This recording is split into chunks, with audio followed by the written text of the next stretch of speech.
Marcela.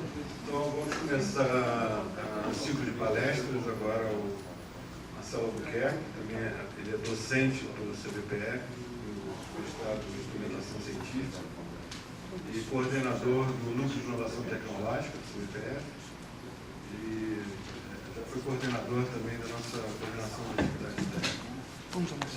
E faz pesquisa em imagem, processamento de cenário. Obrigado, Alexandre.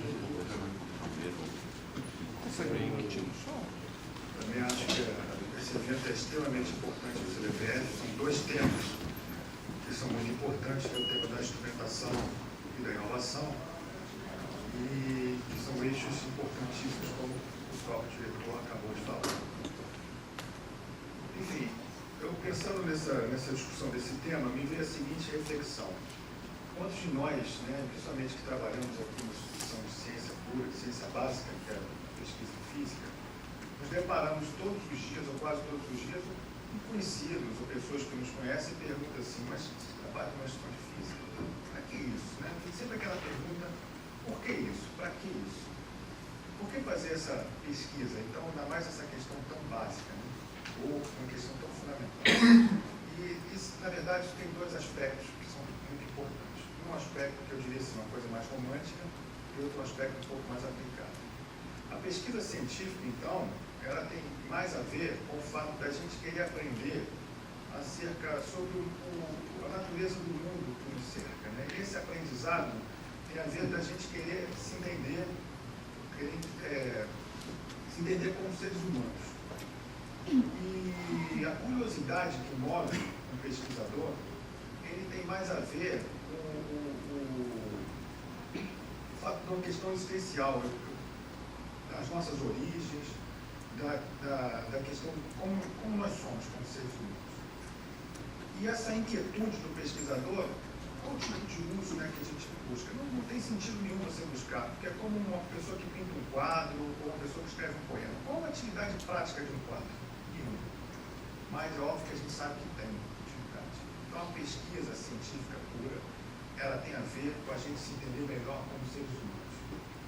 Não adianta a gente ficar buscando resposta para isso em outro lugar. Mas é óbvio que tem derivações, que toda vez que você trabalha com uma pesquisa científica, você faz avançar a tecnologia.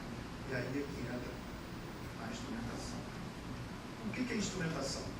Instrumentação científica é desenvolver instrumentos ou processos técnicos com base científica e criar avançadas técnicas versáteis para observar ou medir fenômenos que anteriormente não eram observáveis ou mensuráveis. Aqui eu botei essa foto da trajetória das partículas após a colisão do CERN, porque é importante a gente perceber que não é mais somente criar dispositivos rápidos, dispositivo mecânico, um software, desenvolver um software também hoje já é fazer a instrumentação.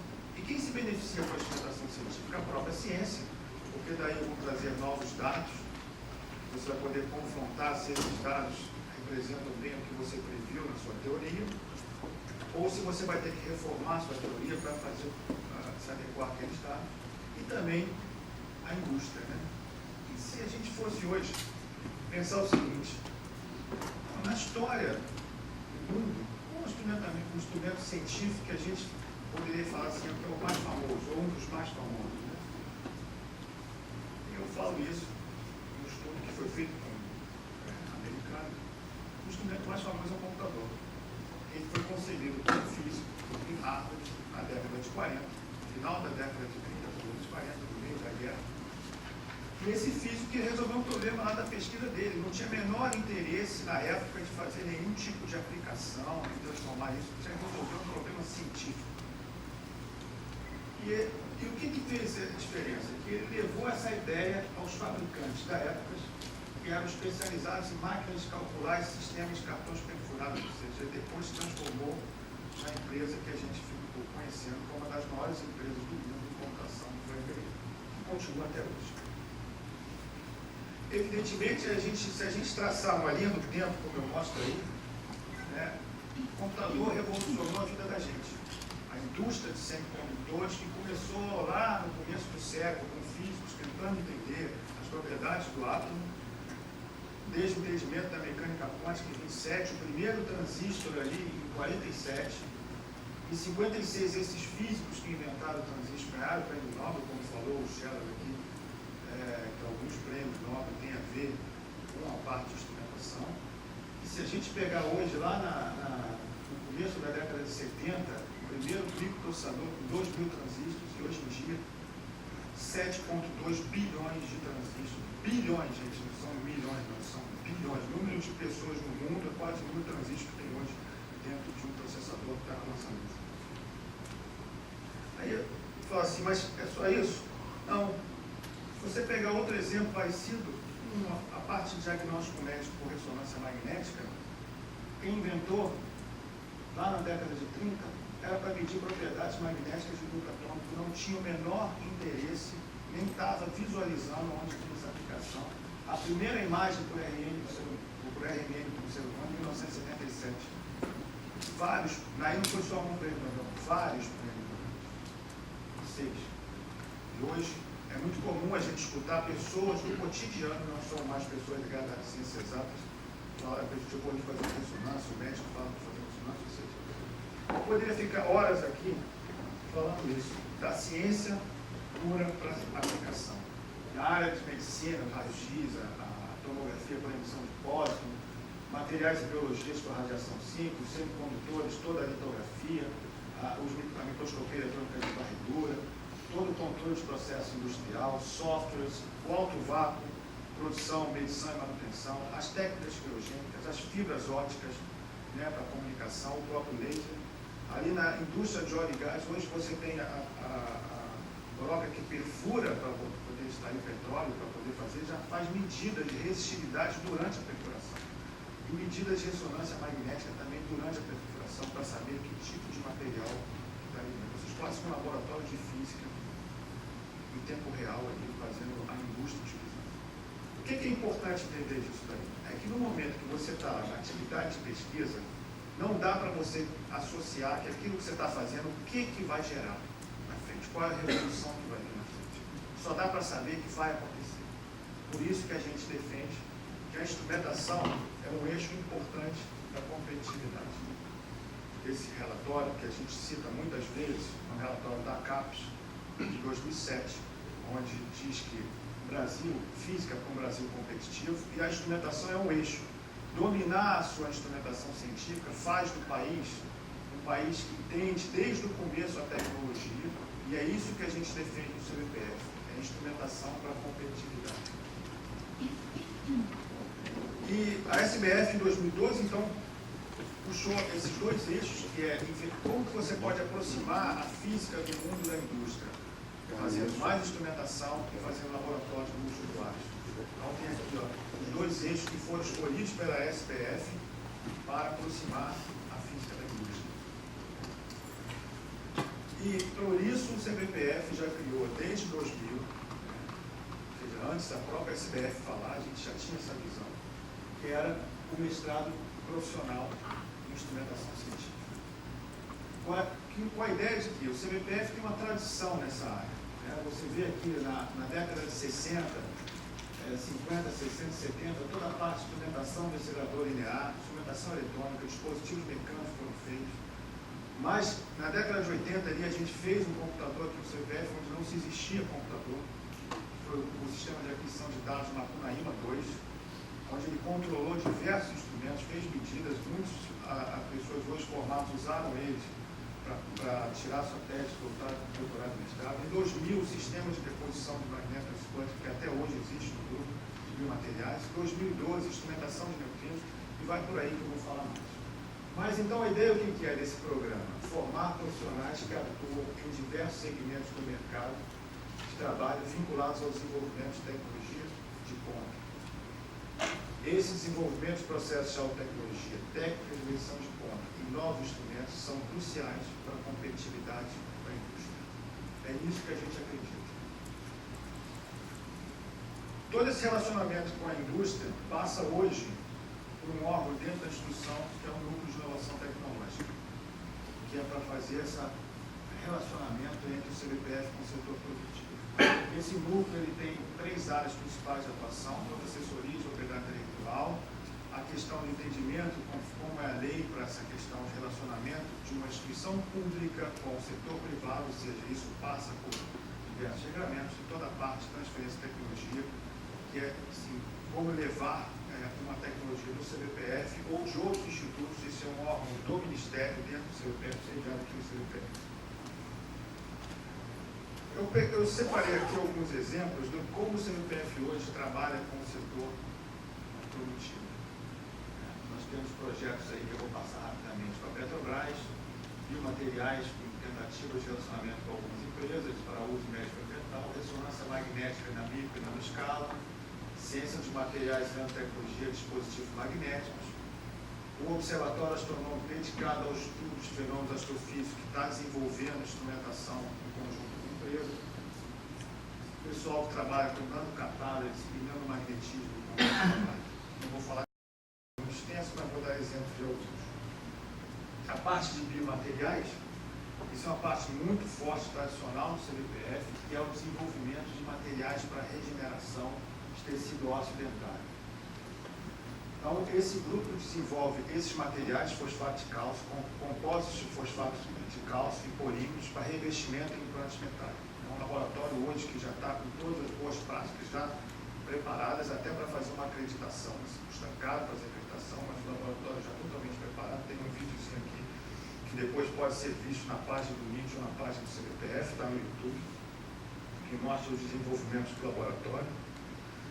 E tem esse revestimento. O que eles estão fazendo? Eles pegam, por exemplo, um parafuso de titânio comercial e fazem revestimento com hidroxiapatita, faz a caracterização do revestimento, que está mostrado lá, analisa a rugosidade, depois testaram isso em vivo, em coelhos e cães, e comprovaram que aquela parte azul, onde tem a flechinha, o crescimento do osso em torno do parafuso, que permite que o parafuso seja a melhora dele pelo corpo humano, né? No caso aí, pelo câmbio do coelho.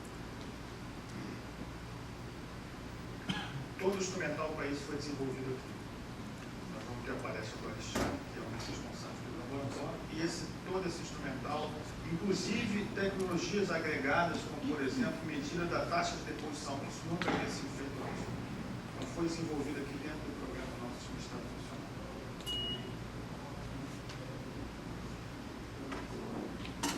Enfim, outro trabalho que tem em conjunto com a Petrobras agora é na parte de imageamento quantitativo, onde a gente tem um projeto para realizar técnicas de processamento de imagem para observar os passos, poros e grãos a partir de imagens, uma petrofísica digital, onde você faz o imageamento da sua amostra e analisa a imagem sem destruir a amostra, e a amostra pode passar por vários ensaios, sendo que a tentativa é fazer com que o ensaio digital chegue ao resultado mais rápido que o ensaio real. Então você caracteriza propriedades petrofísicas, faz a visualização, faz uma segmentação buscando tipos de fases especiais. E a gente hoje está trabalhando na mudança do scanner de microtomografia de raio-x, usando dupla energia para separação de materiais.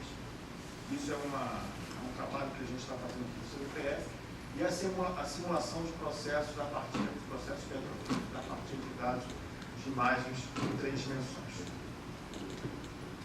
Aqui tem um exemplo de uma imagem como essa de microtomografia, onde a gente vê aqui no ITNA a imagem ainda obtida, lá uma região de interesse, e a gente vê depois de fazer um tratamento por equação de difusão não linear e a segmentação, a gente percebe que essa técnica preserva a estrutura do material. E você depois pode fazer uma análise muito melhor para descobrir, por exemplo, onde estão as fases que interessam para você, por exemplo, onde estão as microporosidades, que é onde o óleo vai passar e que você não é possível ver se não fosse feito dessa forma. Ou analisar a rede de conexão de poros, que é uma coisa que a gente tem o hábito de fazer numa instituição como a nossa, mas a indústria ainda não tem essa habilidade. Na parte de ressonância magnética, o que o grupo do CBPF tem feito é, por exemplo, construir grupos de rochas sintetizados com porosidade controlada. Depois você faz um estudo de ressonância magnética em baixo campo ou alto campo para determinar qual é a porosidade desse material.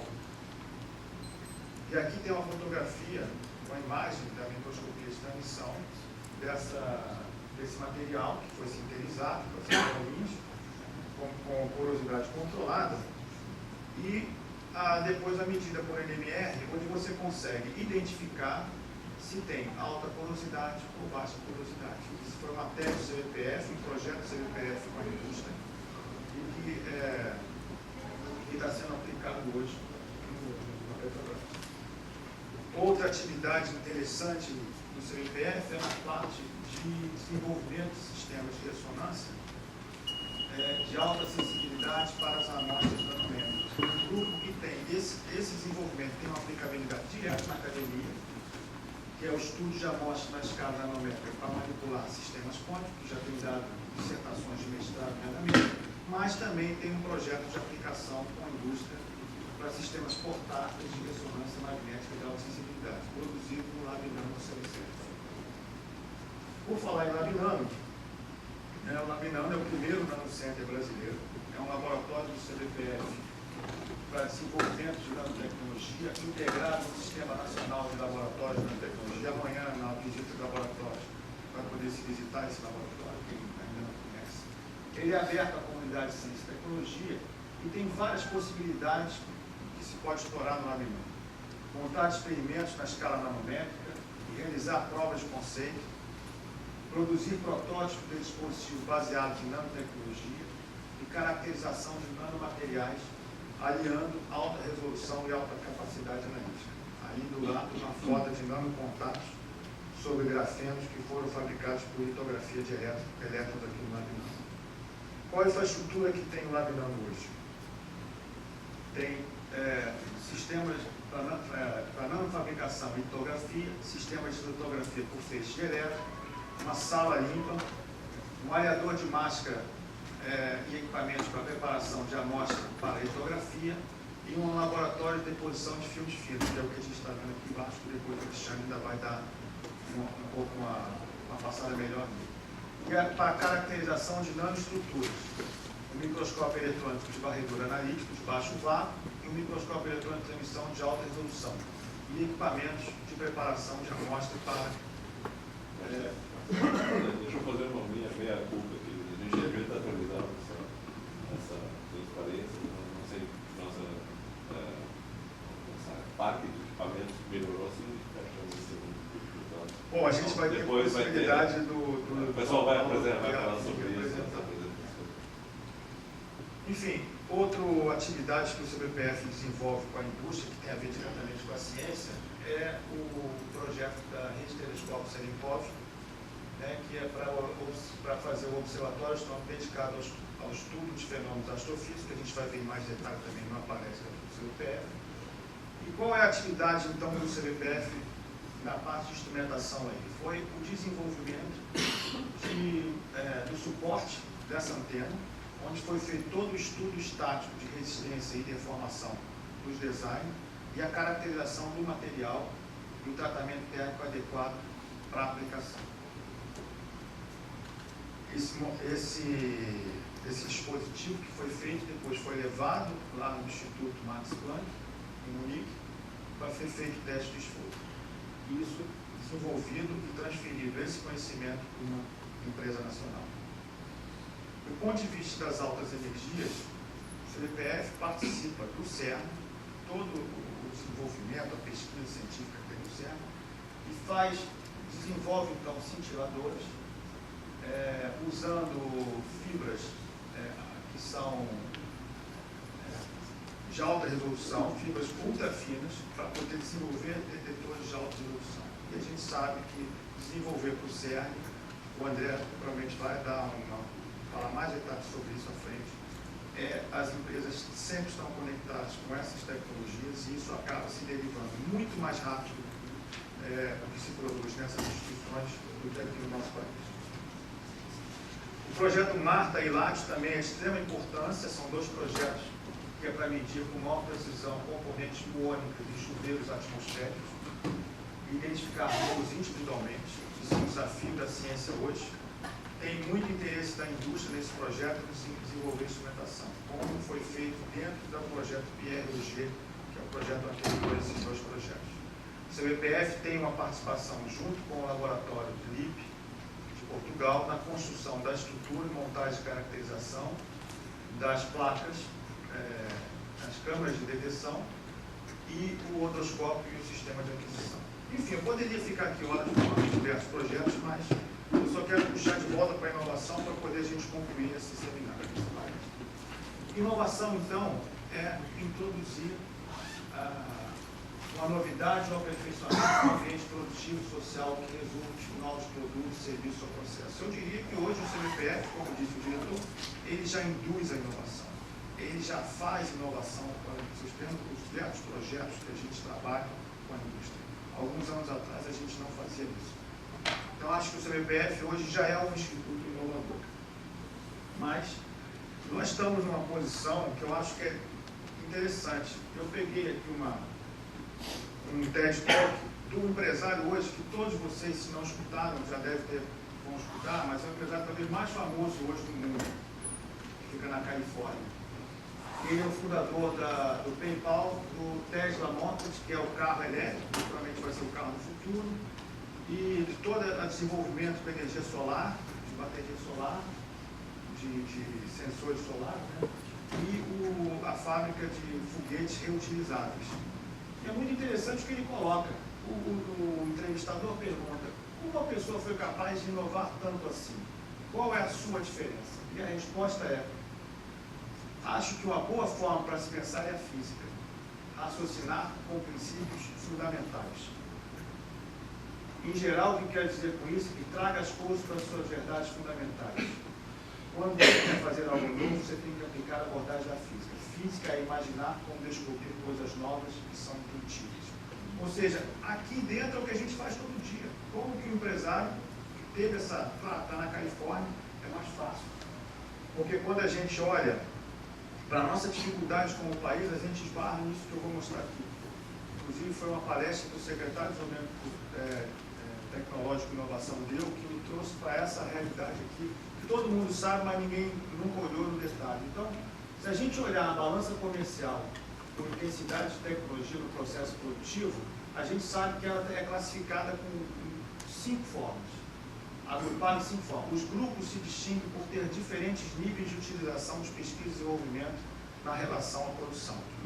Alta, média, baixa tecnologia não classificados. Por exemplo, mais alta tecnologia, maior participação em pesquisa e desenvolvimento por parte da indústria. Aeronaves, equipamentos eletrônicos, informática e produtos farmacêuticos. Reflete indiretamente o desenvolvimento da indústria, mais tecnologia e pesquisa, maior qualificação dos trabalhadores, maior valor agregado na produção.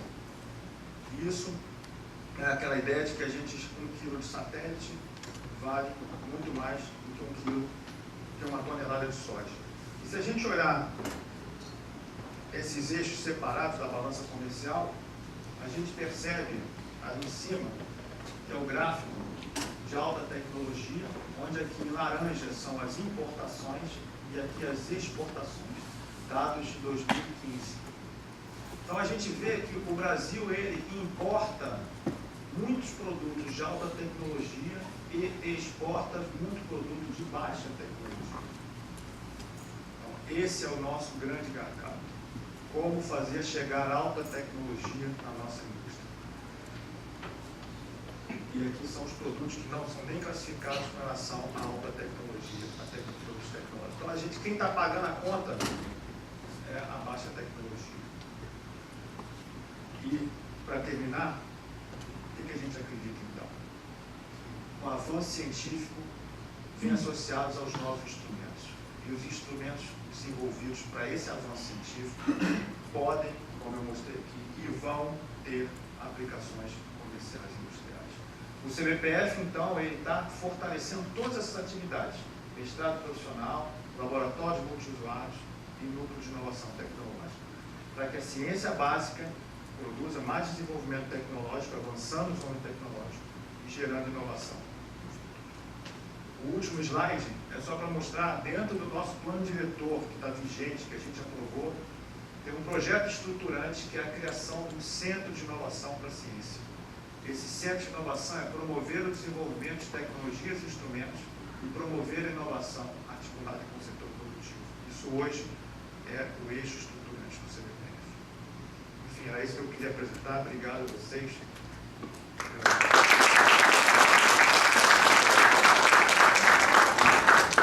Alguma pergunta, Marcelo? Sim, eu posso falar. Está sendo gravado.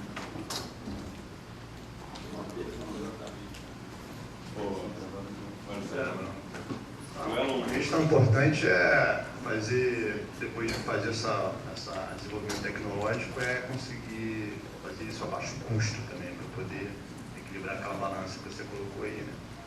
A questão da competitividade também vem a reboque aí com esse embrião que você colocou da produção, da inovação, né? Só um comentário aqui. O baixo custo vem com escala, né? E com a estrutura de insumos e toda a estrutura daquela área de atividade econômica. Mas eu fiquei curioso do Elon Musk, por que ele falou aquilo, né? Daí eu fui olhar aqui a história do cara, ele é sul-africano, tal, um cara novo, empreendedor desde pequeno, desde 11 anos ele criou um videogame e vendeu depois por $500 para uma empresa, tal. Mas ele é formado em economia, de Pensilvânia, que depois é formado em física também. Então, na verdade, o cara tem a formação dupla. Ele é um economista que conhece física, que é uma coisa raríssima, porque economista em geral não dá bola para ciência. Né? Acho que ele é tudo perdido, digamos, fora lá, tinha uma dupla terrível na economia, sabe?